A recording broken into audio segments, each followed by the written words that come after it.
नमस्कार दोस्तों, हमारी आज की कहानी है माँ का तिरस्कार।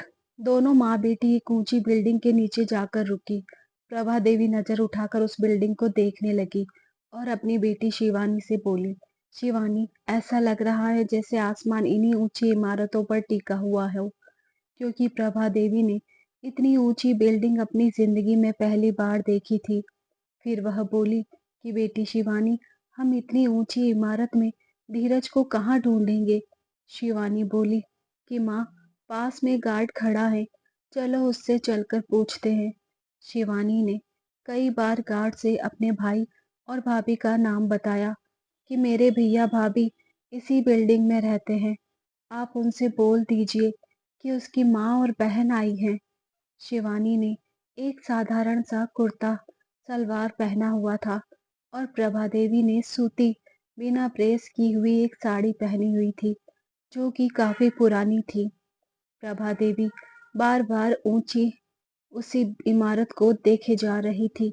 गार्ड से दो तीन बार बोला भी, पर उसने सुना नहीं या सुनकर भी अनसुना कर दिया। तब शिवानी लगभग गिड़गिड़ाते हुए गार्ड के आगे हाथ जोड़ते हुए बोली, कृपया मेरे भैया से बोल दीजिए, हम बहुत दूर से आए हैं, चाहे तो आप अपनी फाइल में उनका नाम चेक कर लीजिए।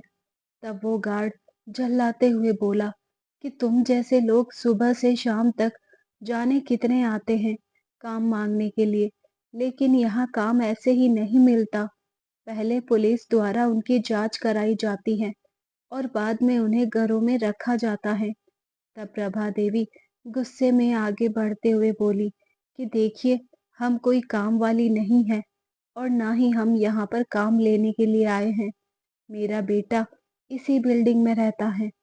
अच्छा, तुम्हारी दशा देखकर तो ऐसा नहीं लगता, गार्ड इठलाते हुए बोला। अपनी माँ का अपमान देख शिवानी को थोड़ा गुस्सा आया। वह बोली कि आपको बुजुर्गों से बात करने की तमीज नहीं है। आप किस लहजे में मेरी माँ से बात कर रहे हैं? अगर मेरे भाई को पता चला तो वो आपको छोड़ेंगे नहीं। मामला बिगड़ते देख पास में खड़े एक और गार्ड ने कहकर दोनों माँ बेटी को अंदर जाने की अनुमति दे दी। अब दोनों माँ बेटी अंदर तो आ गई, पर सोच में पड़ गई कि इतनी बड़ी बिल्डिंग में हजारों कमरे बने हैं, पता नहीं उनका बेटा कहाँ होगा। कुछ देर प्रभा देवी और उनके बेटी शिवानी ऐसे ही सोसाइटी में खड़ी रही। सुबह से शाम होने को आई थी कि तभी शिवानी की नजर पार्क में टहल रहे अपने भाई धीरज और उसकी पत्नी ऋचा पर पड़ी। दोनों माँ बेटी झपट कर उनके पास पहुंचे। प्रभा देवी अपने बेटे धीरज के गले लगकर रोने लगी और आप बीती बताने लगी कि बेटा, तू कब से कहाँ था? तूने वह पुराना वाला घर भी छोड़ दिया और अब यहाँ रहने लगा है, हमें बताया तक नहीं। वह गार्ड भी पता नहीं कैसी कैसी बातें कर रहा था, मुझे और तेरी बहन को भी काम वाली बता रहा था। खैर बेटा, तू यह सब छोड़, तू बता तू कैसा है। कि तभी धीरज के पास खड़ा उसका एक दोस्त बोला कि धीरज, यार कौन है यह लोग? क्या यह तेरी माँ है? यह सुनते ही धीरज को मानो सांप सूंघ गया हो। उस समय प्रभा देवी और शिवानी की हालत एक मांगने वाले से भी बेकार हो रही थी। धीरज ने सोचा कि चार लोग सुनेंगे तो सोसाइटी में मेरी क्या ही इज्जत रह जाएगी। इसलिए उसने अपना पल्ला झाड़ा और बोला कि कौन हो आप? कहाँ से आए हो? क्या आप काम लेने के लिए आए हो? हमारे घर पर ऑलरेडी काम वाली बाई है, आप जा सकती हैं। धीरज बोला, पता नहीं यार कौन है, बेटा बोल रही है मुझे। अपने बेटे धीरज के मुंह से यह सब सुनकर प्रभा देवी सुन्न पड़ गई। उनकी आंखों से आंसू छलक पड़े, लेकिन इन सब से धीरज को कोई फर्क नहीं पड़ रहा था। वो हैरानी से आंखों में आंसू लिए एकटक अपने बेटे को देखे जा रही थी। वह उस दिन को याद करने लगी जब उनके बेटे धीरज का शहर से फोन आया था कि माँ, नया घर बनने में बहुत सारे पैसे लगेंगे, आप तो जानती ही हैं, मेरे पास इस वक्त पैसों की तंगी चल रही है, आप थोड़ा इंतजाम कर दे तो मेरी मदद हो जाएगी। तब प्रभा देवी ने बिना सोचे समझे अपने बेटे की मजबूरी को समझते हुए अपनी बेटी के शादी के लिए रखे हुए गहनों को बेटे को दे दिया था। तब उनका बेटा धीरज बोला था कि माँ, जल्द ही मैं यह गहने छुड़ाकर वापस ले आऊंगा। फिर भी एक दिन उसे कुछ और जरूरत पड़ी और उसने बहाना बनाकर कि माँ, अभी घर का काम और बाकी रह गया है, मुझे और पैसे चाहिए थे, आप थोड़ी मदद कर दे तो। अपनी माँ को उकसाकर धीरज ने गांव वाला घर साहूकार को गिरवी रखवा दिया था और सारे पैसे अपने कब्जे में कर लिए थे। अब दोनों माँ बेटी गांव में ही रह रहे थे, जबकि बहू बेटे शहर में ऐशो आराम से रह रहे थे। समय खत्म होने पर साहूकार ने घर पर आकर हंगामा कर दिया कि या तो मेरा पैसा दो या फिर घर खाली करो। मजबूरन दोनों माँ बेटी को शहर आना पड़ा था और आज वो किसी तरह शहर पहुंच ही गई थी। शहर आकर देखा तो धीरज ने अपना मकान बदल दिया था। बहुत ही जांच पड़ताल करने के बाद उन्हें बिल्डिंग का पता चला था।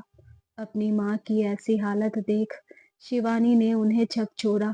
प्रभा देवी अपनी यादों की दुनिया से बाहर आई। तभी शिवानी ने आगे बढ़ी और अपनी माँ प्रभा देवी के आंसू पोंछे और गुस्से में अपने भाई धीरज से बोली, हिम्मत कैसे हुई आपकी मेरी माँ का सबके सामने मजाक बनाने की? क्या कहा आपने कि कौन है हम, कहाँ से आए हैं? हमें आप जानते नहीं। यह वही माँ है जिन्होंने आपको जन्मा है, लेकिन यह इनकी बदकिस्मती है कि आप इनके कपूत बेटे हैं। और यह वही माँ है जिन्होंने आपको इतना बड़ा कर दिया, इस लायक बना दिया कि आप इस आलीशान हवेली में रह रहे हो, अपनी माँ और बहन को धोखा देकर। बस इतना कहने की ही देर थी कि तभी धीरज ने एक जोरदार थप्पड़ शिवानी के गाल पर जड़ दिया। हिम्मत कैसे हुई तेरी लड़की मुझे फालतू का ज्ञान देने की? दो कौड़ी की औकात नहीं तेरी और मुझ पर उंगली उठाने चली है। कि तभी प्रभा देवी आगे बढ़ी और बिना कुछ बोले ही लगातार धीरज के गाल पर तड़ातड़ थप्पड़ जड़ दिए। तभी धीरज बोलने को हुआ कि एक और थप्पड़ प्रभा देवी ने उसके मुंह पर दे मारा और बोली, शर्म हया सब बेच खाई है तूने, बेशरम, तुझे जरा एहसास ना हुआ अपनी बहन पर हाथ उठाते हुए? हिम्मत कैसे हुई तेरी मेरी बेटी को हाथ लगाने की? काश यह थप्पड़ मैंने तुझे तभी मारे होते जब तू अपनी बहन शिवानी के सारे गहने बेचकर आ गया था। अब तो मानो ऐसा लगता है कि शिवानी ने जितनी भी बातें तेरे बारे में मुझे बोली थी वह सब सच थी। मैं ही बेटे के मोह में अंधी हो गई थी, जो अपनी बेटी की बात ना सुन पाई।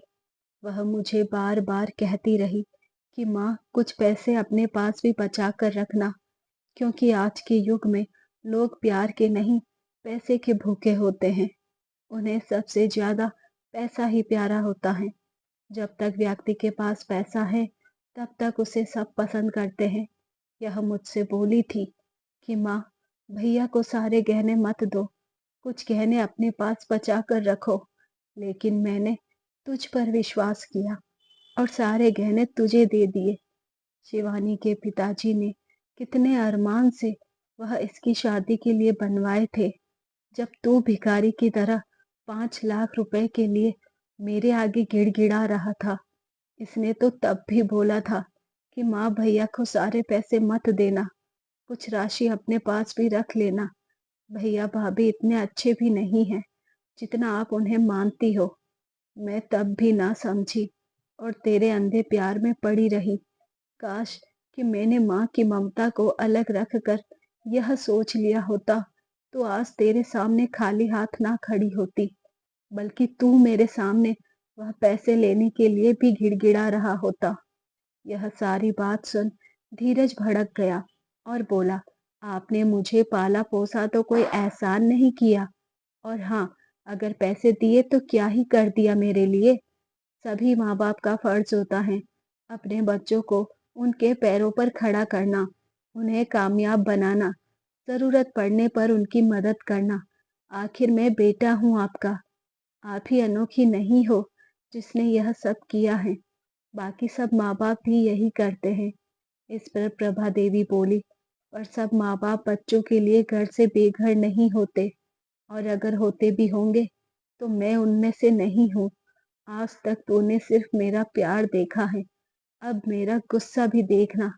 एक माँ अपनी औलाद को जमीन से आसमान तक की ऊंचाइयां दे सकती है, तो आसमान से नीचे भी गिरा ही सकती है।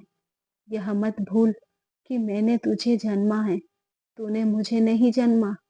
पार्क में खड़े सभी लोगों ने जब यह सुना, तो धीरज और उसकी पत्नी रीचा के मुंह पर ही उसे उल्टा सीधा बोलने लगे। लोग उन पर थू थू करने लगे। ऐसी औलाद तो पैदा होने से पहले ही मर जाए तो बेहतर है, यह दिन तो ना देखना पड़े। तभी एक 55 वर्षीय महिला ने धीरज के मुंह पर अपना सैंडल फेंक मारा। यह देखते ही बाकी खड़े लोगों ने भी जूते चप्पल उतार कर धीरज और उसकी पत्नी पर बौछार कर दी। इतने में वहां पुलिस भी आ पहुंची और धीरज और उसकी पत्नी रीचा को पकड़कर ले गई। मजबूर होकर धीरज को शहर वाला लीगली फ्लैट अपनी माँ प्रभा देवी के नाम करना पड़ा। अब दोनों माँ बेटी वापस जाकर गांव बस गए और शहर वाला मकान किराए पर चढ़ा दिया। उससे जो पैसा आता उसे गांव के साहूकार को जमा कराकर धीरे धीरे अपना कर्ज उतार रहे थे। प्रभा देवी को हमेशा एक ही बात का अफसोस रहता कि काश मैंने अपनी बेटी शिवानी को एक बार बोलने का मौका दिया होता, तो आज यह सबकी नौबत ना आती। दोस्तों, यह हमारे समाज का बड़ा ही दुर्भाग्य होता है कि आजकल के बच्चे इतने इंसेंटिव हो गए हैं कि उम्र के इस पड़ाव में बूढ़े माँ बाप का अपने बच्चों की सबसे ज्यादा जरूरत होती है। उनकी सहानुभूति और प्यार की जरूरत होती है। उसी समय वह माँ बाप को अकेला छोड़ देते हैं। जो माँ बाप अपने बच्चों के लिए किसी भी दर्द से गुजरने के लिए तैयार हो जाते हैं, सारी दुनिया से लड़ जाते हैं, वही बच्चे बड़े होकर न जाने उन्हें कौन कौन से दिन दिखाते हैं। माँ बाप को तिरस्कार करते हैं, माँ बाप की संपत्ति लेने के लिए हमेशा आगे रहते हैं और उनकी सेवा सत्कार करने के लिए अपने कदम पीछे हटा लेते हैं। इस बात का अंदाजा उन्हें तभी लगता है जब वह बुढ़ापे में खुद इस दौर से गुजरते हैं।